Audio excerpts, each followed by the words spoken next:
Assalamualaikum warahmatullahi wabarakatuh. Kami dari kelompok Padri ingin mempresentasikan perang Padri. Saya Atala. Saya Desdi Musi. Saya Daniel. Jadi yang pertama kita masuk ke latar belakang. Yang pertama, perebutan kekuasaan antara bangsawan dan ulama. Jadi kaum Padri ingin menerapkan hukum Islam secara ketat dalam masyarakat Minangkabau, sedangkan kaum adat ingin mempertahankan tradisi dan adat istiadat yang telah berlaku, termasuk beberapa kebiasaan yang tidak sesuai dengan ajaran Islam seperti berjudi dan alkohol. Yang kedua, pengaruh gerakan Wahabi.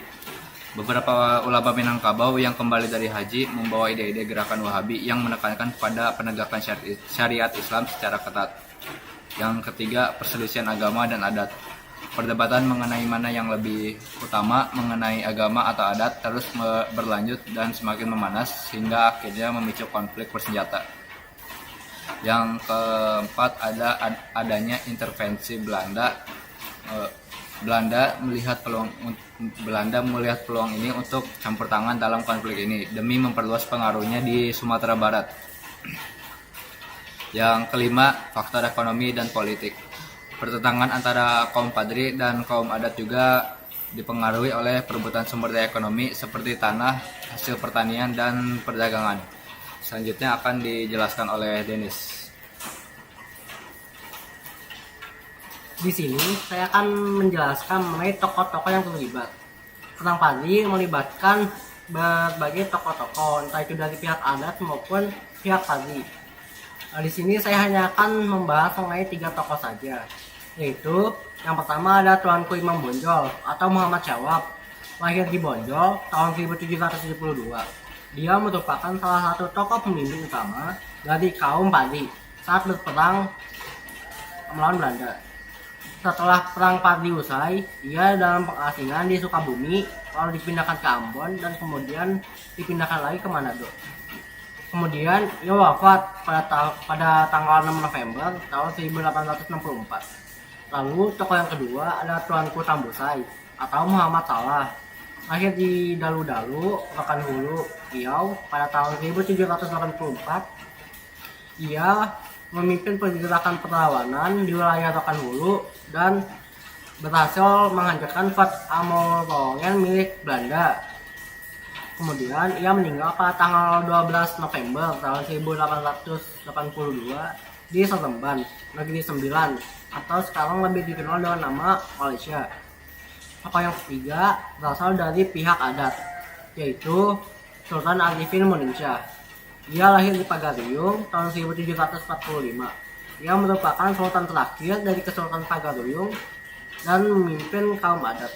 Pada tahun 1815, kaum Padri yang dipimpin oleh Tuanku Palasaman menyerang ibu kota Kesultanan Pagaruyung dan menyebabkan Sultan Arifin Moninsyah melarikan diri ke Lubuk Jambi.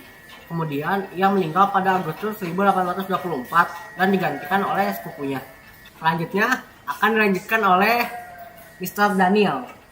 Oke, untuk waktu dan lokasi, untuk waktunya tersendiri, Perang Padri berlangsung selama 34 tahun. Dari tahun 1803 hingga 1837. Oke, untuk lokasinya tersendiri, Perang Padri utamanya berada di Minangkabau, Sumatera Barat, di Indonesia. Untuk kronologi, dari 1803 itu awal gerakan Padri. Terus 1803 hingga 1821 perang antara kaum Padri dengan kaum adat. Terus di 1821 Belanda mulai terlibat dalam perang alias untuk intervensi Belanda.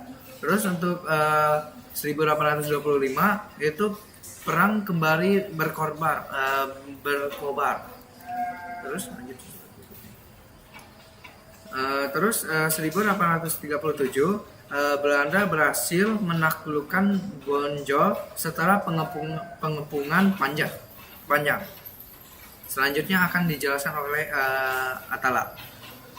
Jadi Apa yang bisa petik dari sejarah ini? Jadi yang pertama, pentingnya toleransi dan dialog. Yang kedua, menghargai identitas budaya dan tradisi. Yang ketiga, pentingnya persatuan. Yang keempat, harus bisa saling memahami satu sama lain. Yang kelima, pembelajaran dari sejarah. Oke, sekian dari kami. Wassalamualaikum warahmatullahi wabarakatuh.